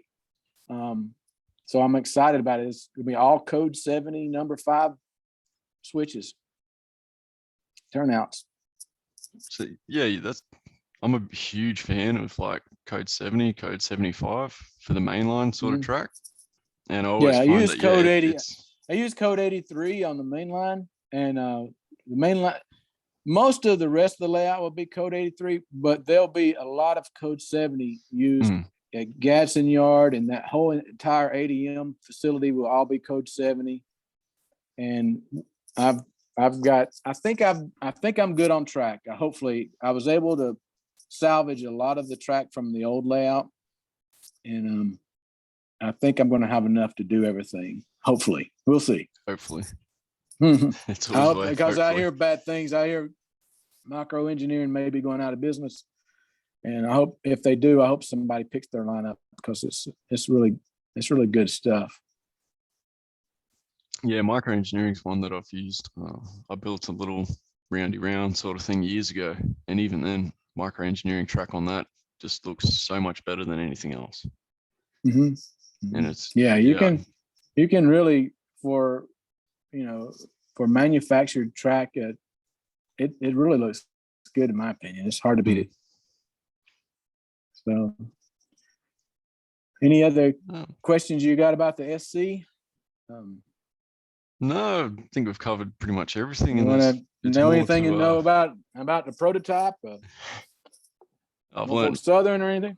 I've still been learning, so I really wanted to talk about the Seaboard Central because, as I said earlier to you, I came across you through the YouTube videos, and it was just enjoyable as to just sit and watch the switching operations. Because I can't wait to get back into doing some more switching operation videos. It's been killing me not to have an operating layout right now, and so I'm doing but I want to do things right. the old layout, there was a lot of things I wish I would have done after the fact. And I thought, okay, here is a chance to start fresh, start new. What would, based on everything that I've learned from the previous layout, what would I do differently? And so one of the big things was, okay, I need to fix this basement up, room prep, get everything the way I want it. So the like the area where Carrollton and Noonan's going to be, I want to completely finish those rooms. They'll be completely finished, walls, floor, ceiling, everything will be finished before I even start on those sections. And so it'll be a real, I want the layout itself to have that museum quality finish to it. So it'll be a really nice place for somebody to see whenever they walk in. And that's what I'm after for this one. So like the black fascia, balancing. And what I like is it's a dark walnut. A lot of people like black. It looks good, but I like it's really a dark brown. Yeah. I call it a black or a dark walnut finish. That's what I like. So it'll give a good quality finish to it. This time around, I'm going to have a lighting balance with LED lights over the layout. I want to make the layout look bright and really lit up. It makes it nicer for video and photos and everything. And so I'll spend a lot of time. And like I said, that's the reason why I want to build it in sections, but I want to start operations early. One of the things that I found out when I started building those peninsula modules is I had not even ballasted the track. I put the roadbed down, sanded it, painted it with craft paint, and then bought some textured spray paint that looked like granite and painted it.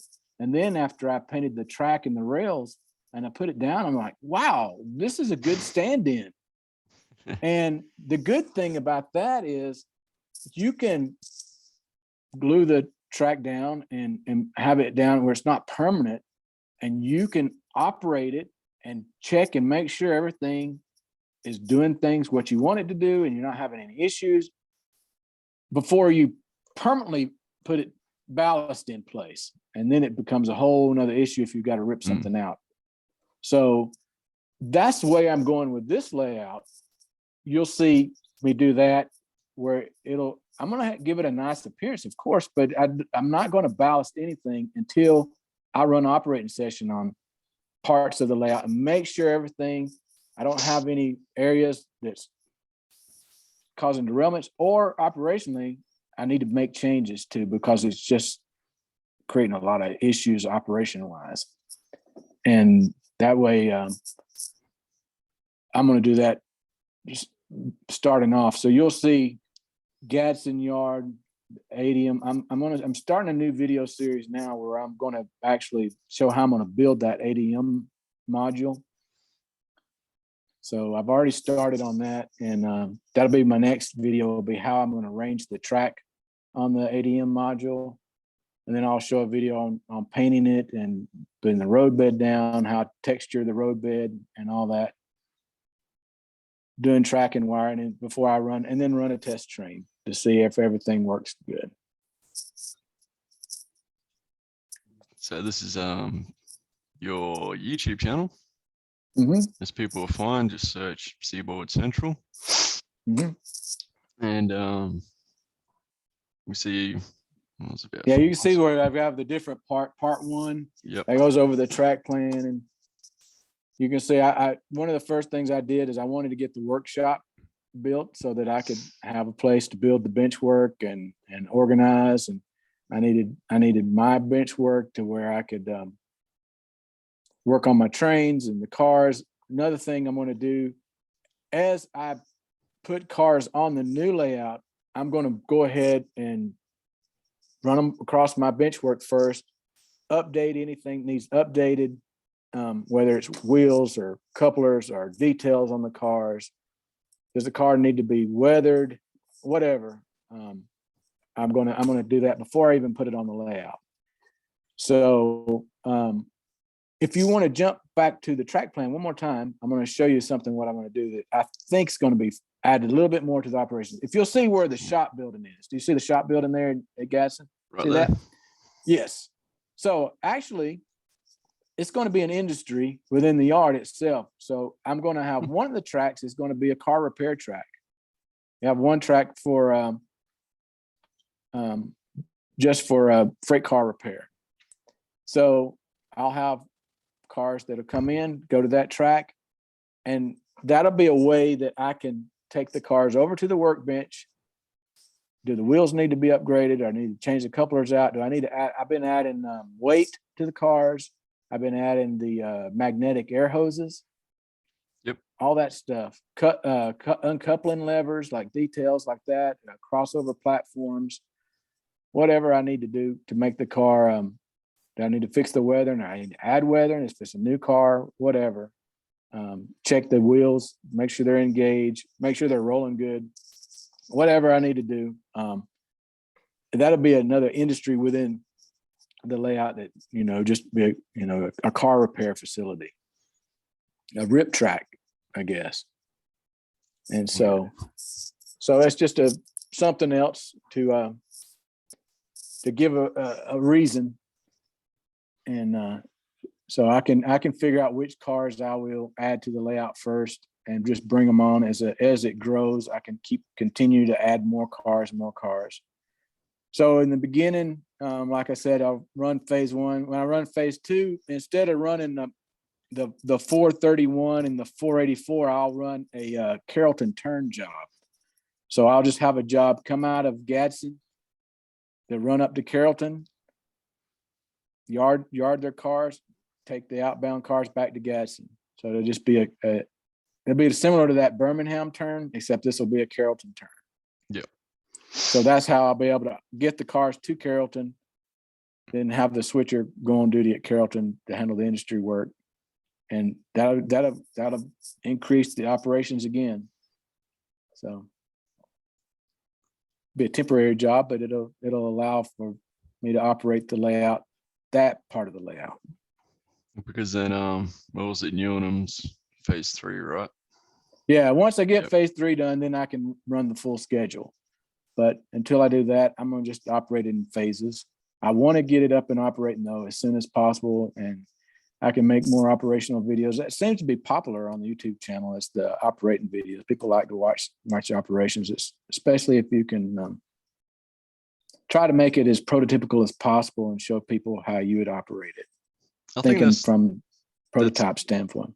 Yeah, that's kind of the part that I've enjoyed, at least. In watching it is, it's not just, we're going to run here and do this and do that. It's, this is what we're doing, the paperwork. I'd probably walk into the layout and go, holy hell, but the way you explain it and stuff, it's like, yep, makes sense. All right, this is, it's interesting to follow. People I've had over to operate it, they haven't had problems following the paperwork. I will tell you, it's just like the real railroad. I operate with a lot of different conductors. Some are very seasoned and are very smart and very efficient, and others are new or not as seasoned and not quite as efficient. And so it's nothing against them. Maybe they just don't. Maybe they're extra bored. They only catch this job once every now and then when somebody's sick or whatever, and they're not familiar with it. Or maybe I always say there's mainline conductors that prefer the mainline trains that they can sit and ride, and maybe they do a set off and pick up. And then there's local conductors that are on a local mainly for the schedule. They know when they're going to be off. They know when they're going to go to work. But there's a lot more work involved. And part of that work is figuring out how to switch some of these industries.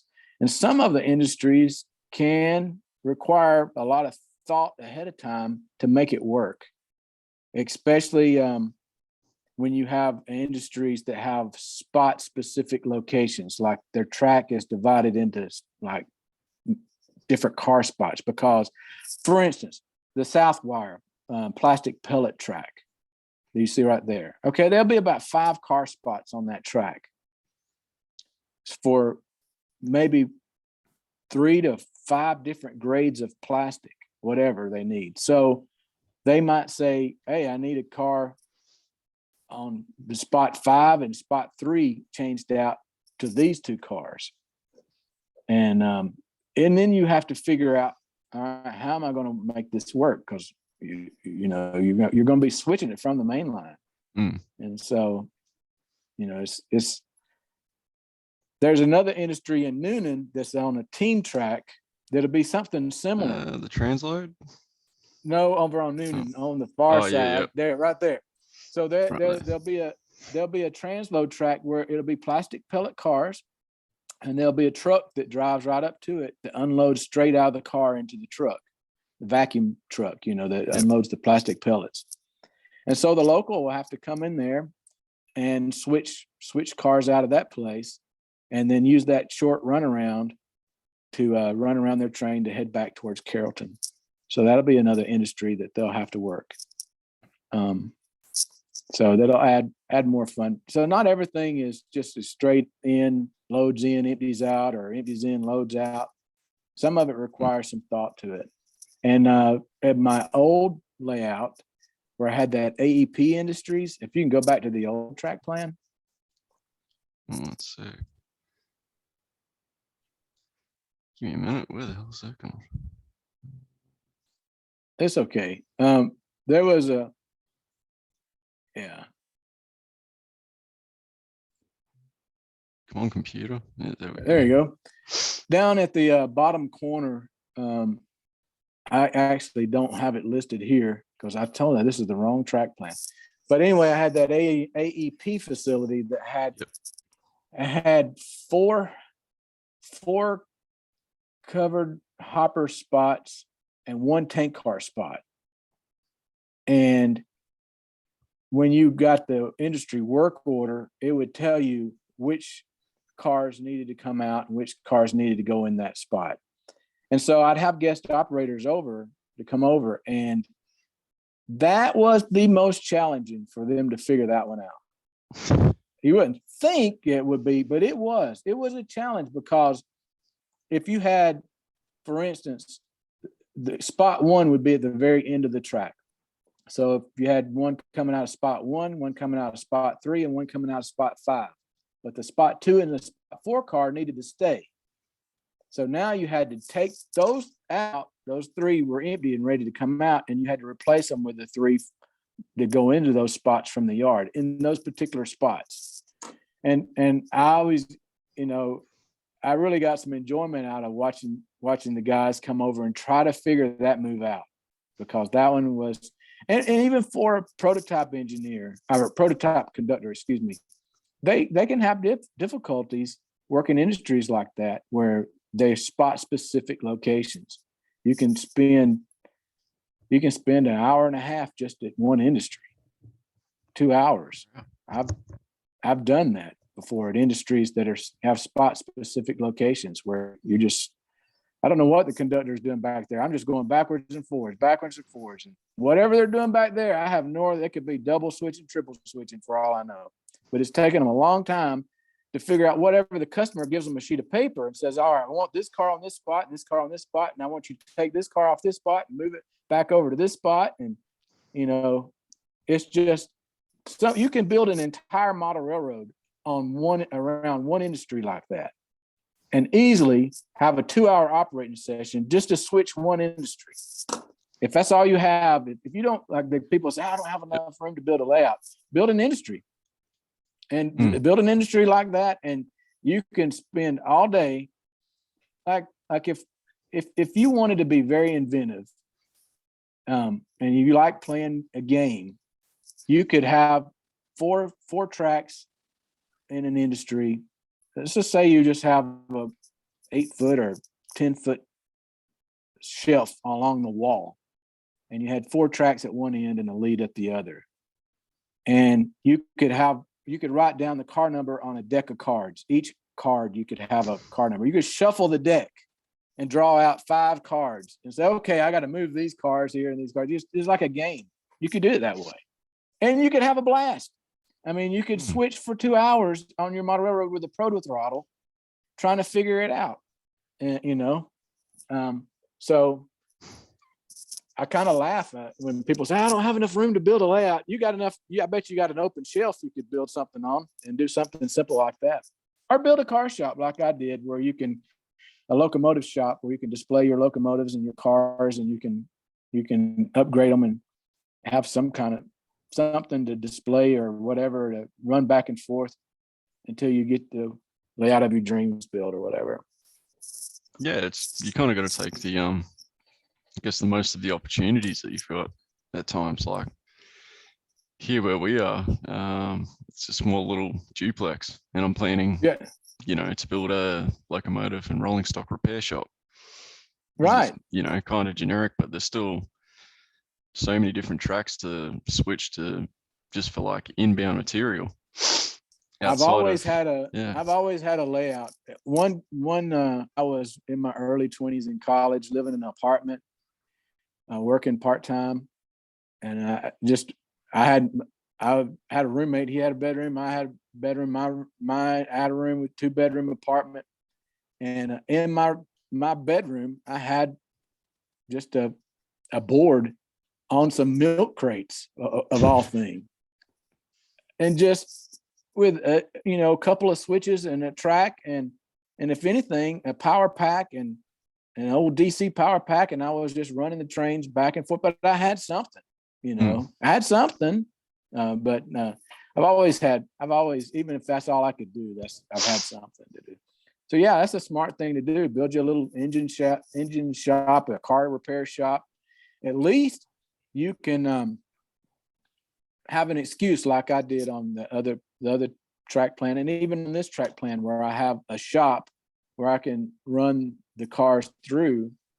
And I actually had a workbench there where I could sit underneath the layout, work on the cars. I had a programming track right above it, and I could set the cars right up there and they'd go through the shop. It was just like they come through the shop, and then the crew could pick them up and take them out to the yard and bring in more cars that needed to be upgraded. See, that's a neat idea. Yeah. So at this in this layout, it's something similar where I can do something like that. I can get my whole entire fleet standardized the way I want it. I like I said, I like certain Code 88 metal wheels from either Rapido or Exact Rail, and I use KD semi-scale couplers, and I try to weigh my cars extra heavy, so that that eliminates that jerking. When you're pulling them around, if they're too light, you'll see the cars jerking back and forth, like the old slinky effect. Yes.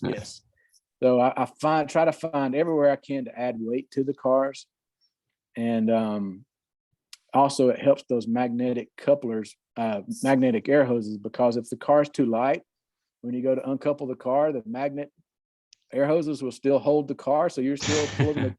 Even though it might have come uncoupled, the magnetic air hoses are still pulling that other car. You're like, that's not supposed to be. So if you add the weight to the cars, that eliminates that problem. Yeah, well, it's good to have standards like that, because, I mean, I've had just previously these little N-scale iron ore cars, and they're all plastic. Mm-hmm. And yeah, you can get a train moving and you sort of come to a stop and they all just slinky and bounce back and forward, and it's just horrible. But going to HO, same thing with ore cars. It's like the ones with the metal in the bottom of them, keep all that weight into it. Yeah, it's a huge difference. You don't get the slinky going on where whenever you like drop a car somewhere and you can pull away from it, it's not gonna, just follow along or go flying off if you accidentally get it a bit rough. Having proper standards, and even if it's a bit more weight than what the old NMRA might say, it's more weight's the better, in my opinion. Something else I do is I have frog juicers on my turnouts. Yep. And also I put current keepers or power packs on all my locomotives, because one of the most frustrating thing is having a locomotive stall out over a turnout or wherever on the layout. So that's one thing I like about I have a lot of the scale trains locomotives. They already come equipped with all that, with the power built-in power pack and everything. They got the ESU version 5 decoders, which I've figured them out finally how to program them. And man, that's what I wish I had. Everything was like that. But that, if you run sound in DCC, it's almost just a necessity now to have some kind of current keeper, and it really helps having the frog juicers as well. Especially if you run 4 axles, shorter wheelbase locomotives. I've also started, a lot of my turnouts are controlled by the new rail models, Blue Point switch machines. That have the little knobs I mount on the fascia to pull them out, and that way I'm not reaching in. I used to do the finger flick method, just finger flick the layouts, but now I've switched over that, and I like that a lot better too. But I'm going to, in the Gadsden yard, I'm actually going to have some Tortoise remote control switches, powered switches, but everywhere else it's going to be the new rail models, Blue Point switch machines. No, so it's like you less handling of on stage, I guess you'd say. Yeah, and I use I cut all the coupler trip pins off of my cars because to me they look unrealistic, and I tried it. That's when I started going with those magnetic air hoses. I've been switching, like I said, from the code 110 metal wheels to the code 88, because it's like, for me, it's like switching from the old code 100 track to code 83 or code 70 track. Yep. When you see the difference in the wheel, the tread width on those metal wheels, it's a huge difference at the profile by changing them out.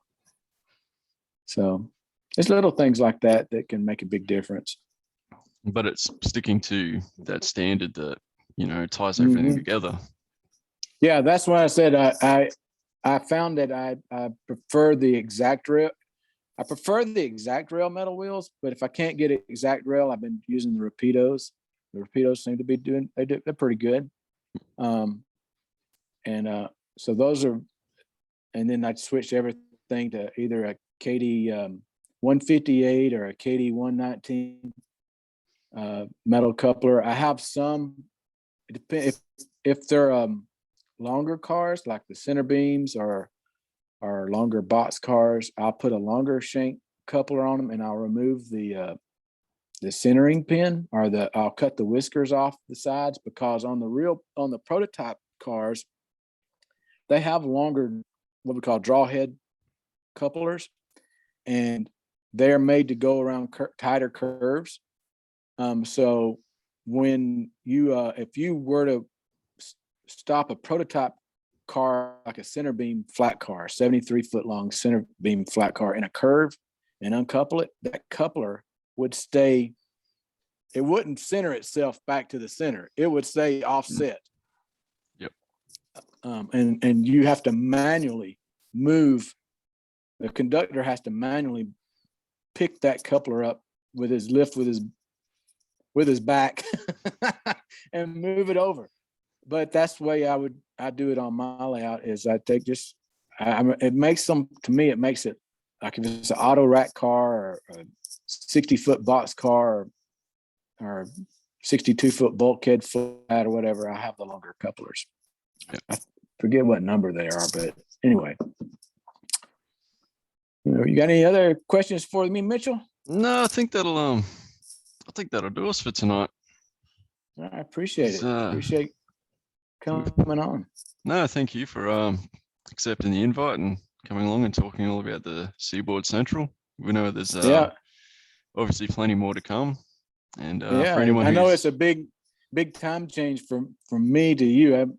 In Australia, wife has a daughter that lives in Australia. Yeah, it's And 2:30 here on the East Coast. So she's getting a bit early. I hear you. I hear you. Okay, No, great. thank you. And Good deal. as I've said before, the passenger trains have left the station. Good night. All right. Good night, Mitchell. All right.